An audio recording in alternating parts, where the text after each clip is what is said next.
Welcome to Smart Means Business. It is Friday, the 2nd of September, 2022. How are you doing? I hope you're okay.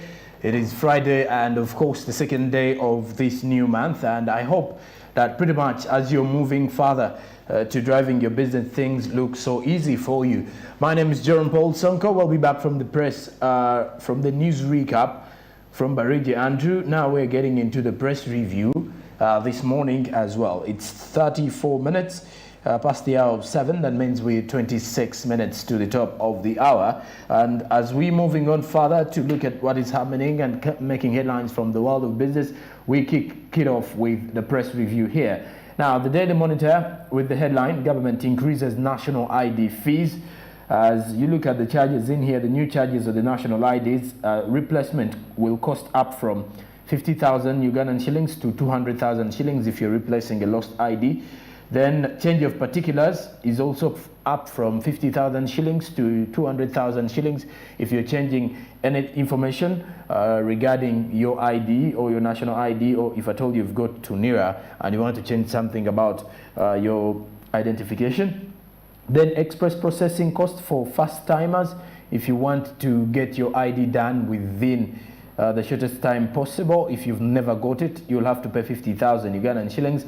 Then express processing cost for renewals will be 50,000 Ugandan shillings. So the replacement is the one that is shooting up to 200,000 Ugandan shillings, and then change of particulars. So if the information on your national ID does not belong to you and you want to change it, you'll have to pay 200,000 Ugandan shillings to NIRA to clarify more of that. Then if at all you want to replace your lost identification card, you'll have to pay 200,000 still to get it done in the long way. Now, these new measures were announced to legislators by the Internal Affairs Minister, and he says it making it costlier for citizens who seek to replace or correct particulars on their identification document. But for the others, the fee remains untouched.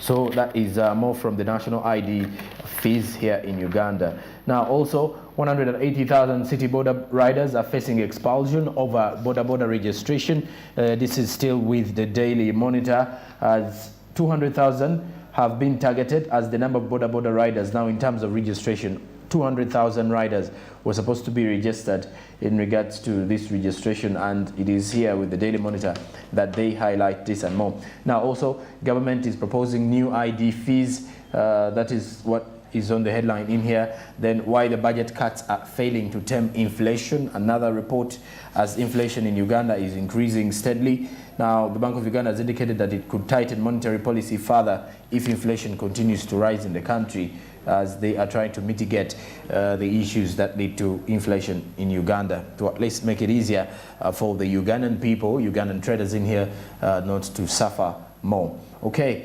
as we continue in here still with the Daily Monitor, as we're summing up from the Daily Monitor to cross over to see what is making headlines from the New Vision, still as we are looking at the press review as well, is that when you look at more coming in from the Daily Monitor, if you'll excuse me for that.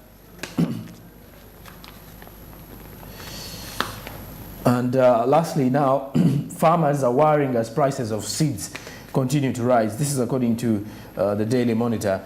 And I think we did have this story running some time back regarding seeds getting expensive for the farmers who normally have to buy these seeds to go in for agriculture. And as we want to expound more on our agricultural sector, this is a very huge conversation of concern to anybody in there. Now also, lastly from the Daily Monitor, banks are solid enough to withstand shocks according to the Bank of Uganda.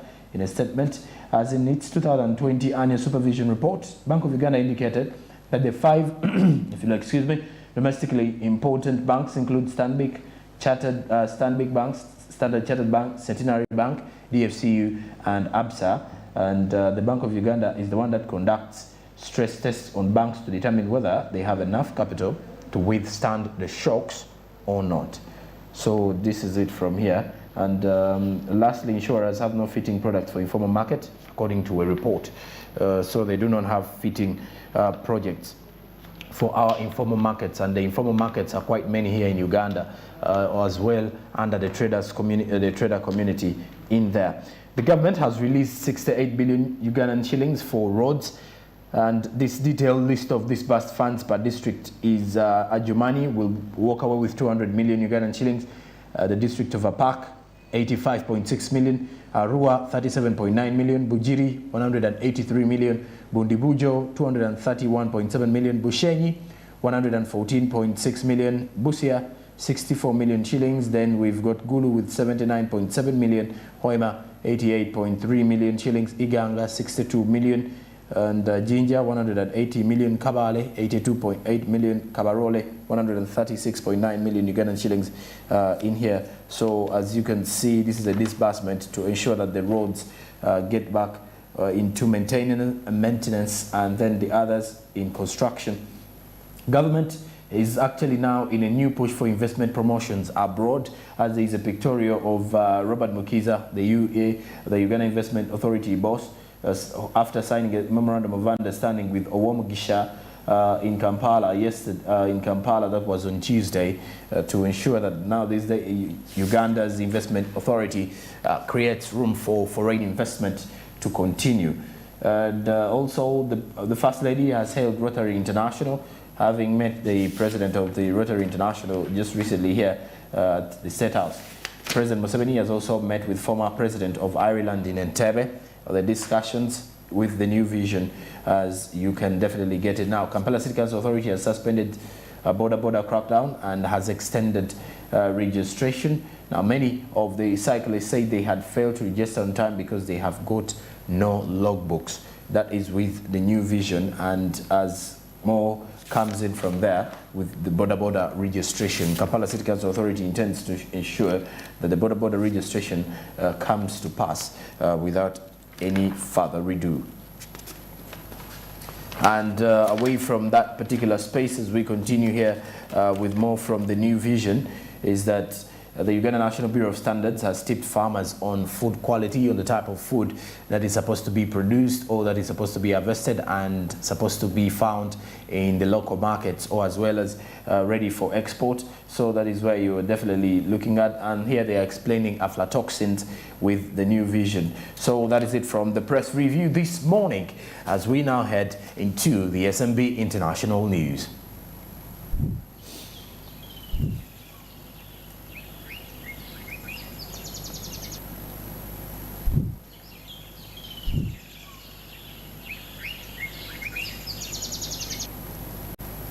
All right, now with the international news, we start with the Suez Canal, as another tanker briefly blocks Egypt's Suez Canal. And if you're to look back 1 year ago, Egypt lost between $12 million and $15 million every day of the closure of the supertanker Ever Given after it had been wedged at the same canal, that is the Suez Canal. Now, an old tanker briefly became stuck in Egypt's Suez Canal on Wednesday night, as the officials did announce, raising fears that last year's major blockage of the global maritime route could be repeated.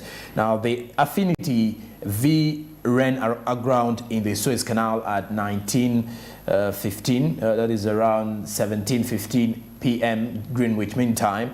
A security source told the AFP, adding that maritime traffic had been restored after a short period of time. Now, the incident was caused by technical damage to the rudder, resulting in a loss of control of the ship. This is according to the Suez Canal Authority, which said that 64,000 ton tanker had been successfully refloated. Now, the SCA said it had quickly mobilized more than 5 towing vehicles for the operation, and according to the website Vessel Finder, the 250-meter-long Singaporean flagged tanker is headed for the Saudi port of Yambu. Now, the Suez Canal, a vital port between Asia and Europe, sees about 10% of the world's maritime trade. As we look here, last year, supertanker Ever Given became wedged diagonally and across the canal during a storm, disrupting world trade for nearly a week. According to the SCA, Egypt lost between $12 million and $15 million every day of the closure, while the insurers estimated that the global maritime trade suffered billions of dollars of lost revenue per day. Now, Egyptian President Abdel Fattah al-Sisi approved a project in May to widen and deepen the southern portion of the canal where the Ever Given had gotten stuck. in there. So Egypt still worried if at all this particular tanker also blocks the Suez Canal, because last year they lost between 12 million and 15 million per day, not until Ever Given was removed from the Suez Canal after it had blocked other trade vessels from accessing the coastline of Egypt, and as well affecting exports and imports. So Egypt's authorities are greatly making sure that this comes to pass and that they can have answers for this as well. Now, away from the Suez Canal, let's head to India, as India's economy is now growing, and its economy has grown by 13.5% but has missed the target that was set by the government. Now, India's economy grew by 13.5% in the April to June quarter from a year earlier. This is the fastest pace in a year, amid fears of growth sharply slowing and this quarter and the next two, as higher interest rates hit the activity. The jump came on the back of a boost in agriculture and manufacturing as the pandemic curbs were eased. Now, the official data released on Wednesday did reveal this, by the way. Now, economists in a Reuters poll had forecast gross domestic product in Asia's third largest economy would grow 15.2% year-on-year in the month of April to June, and then compared with the 4.1% in the previous quarter. Now, the apparent big jump in growth, which is lower than 20.1% annual growth registered in the same quarter the previous year, is because of the low base of the previous quarter, and the economists have apparently cautioned that the growth this quarter may be followed by a slowdown. In July, the International Monetary Fund revised its growth forecast for India from 8.2% to 7.4% for the current fiscal year, which began in the month of April. Now, despite the revision, India would still be among the fastest growing major economies in the world. Now, the double-digit growth in the April-June quarter comes at a time when the global economy is under strain, with most countries facing high inflation. Now, prices have been rising as Russia's invasion of Ukraine does continue, and this is triggering increased prices for energy and food. The Indian economy had been recovering from a pandemic-induced slump when a surge in Omicron-fueled coronavirus cases starting in January prompted authorities to bring back some virus-related restrictions.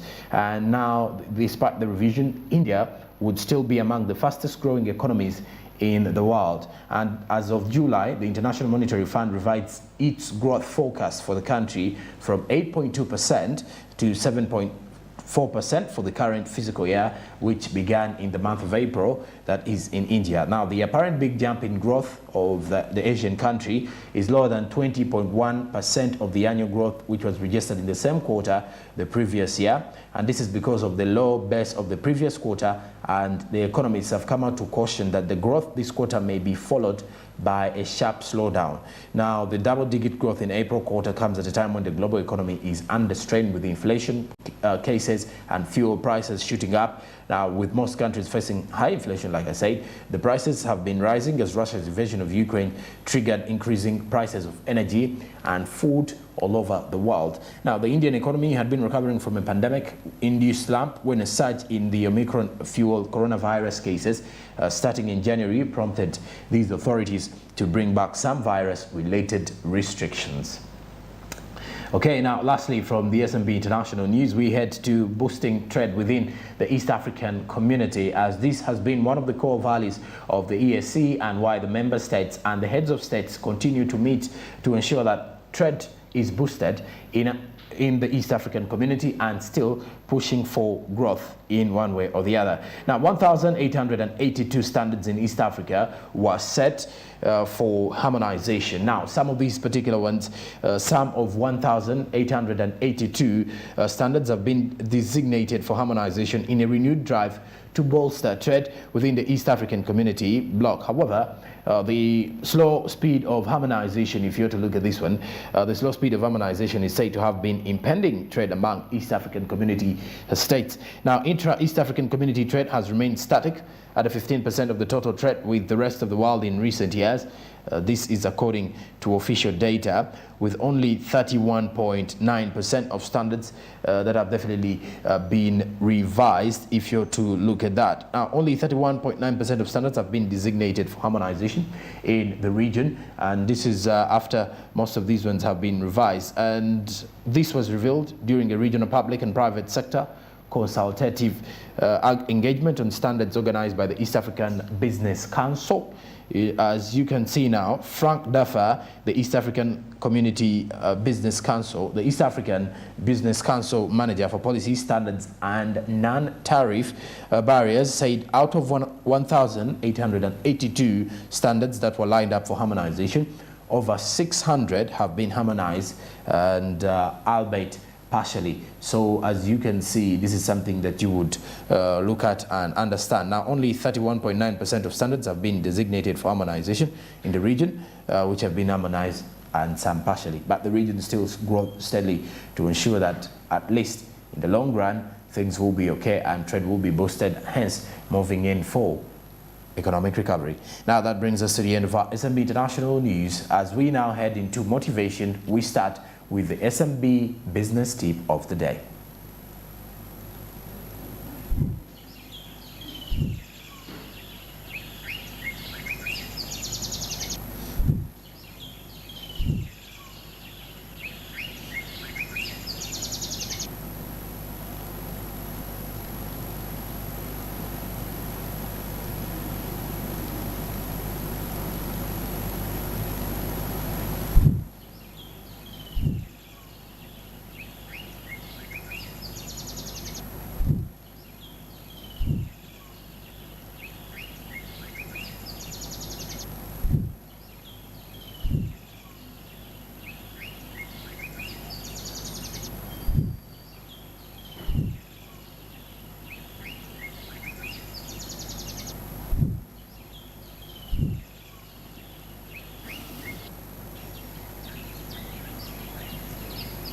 The business tip says, tell your vision.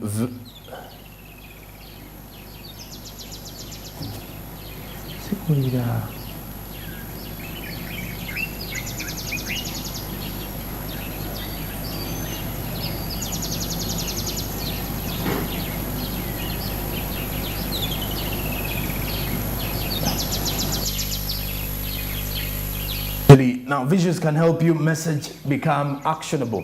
Things like video, whiteboards, images, or other pictures will show how your prospect's problems will be solved with what you're selling. Now, by using images, you create contrast, which can create the feeling of urgency, which will help you close the sale. Tell your story visually. And as you can see, what is coming in from here, as we tell you to tell you your story visually, is like make sure that your story is adding up to the people. Make sure that people can definitely feel your story.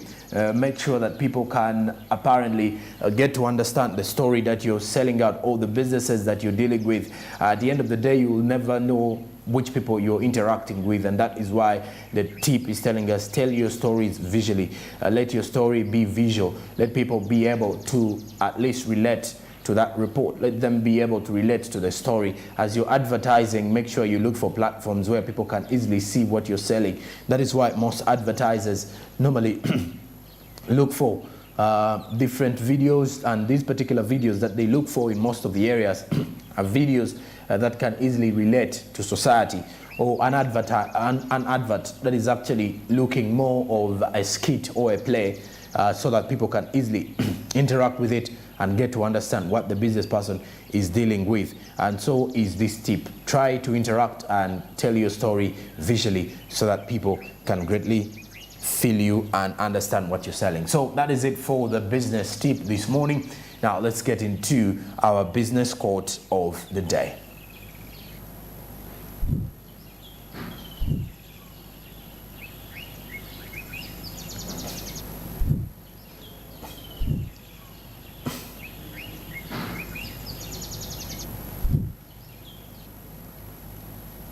Now, the business quote is coming in from Thomas Jefferson, founding father and president of the United States. He says, I find that the harder I work, the more lucky I seem to have. The more luck I seem to have. That I find that the harder I work, the more luck I seem to have. So that is it from Thomas Jefferson, the founding father and the president of the United States. He says that I find that the harder I work, the more luck I seem to have. So as you definitely see that as you prepare to work harder, ensure that the more you work harder, the luck is actually coming in on your way. So that is exactly what this particular quote is telling us. So the more you work, then you're preparing yourself for the luck that you want to experience. Those opportunities that you want to face will definitely hit you the more you work harder. So that is it for the business quote and inspiration, motivation for you this morning. We are heading into a break, but still add us up on our social media platforms. Twitter at Smart24TV, Facebook is at Smart24TV Official, Instagram at Smart24_TV, then YouTube is Smart24TV Live. Please do remember to subscribe. Then our website is www.smart24tv.smart24.tv. After the break, we get back with our coffee court discussions, that is at the top of the hour and at the kickstart of our second hour of the morning Kickstarter. Good morning, stick around.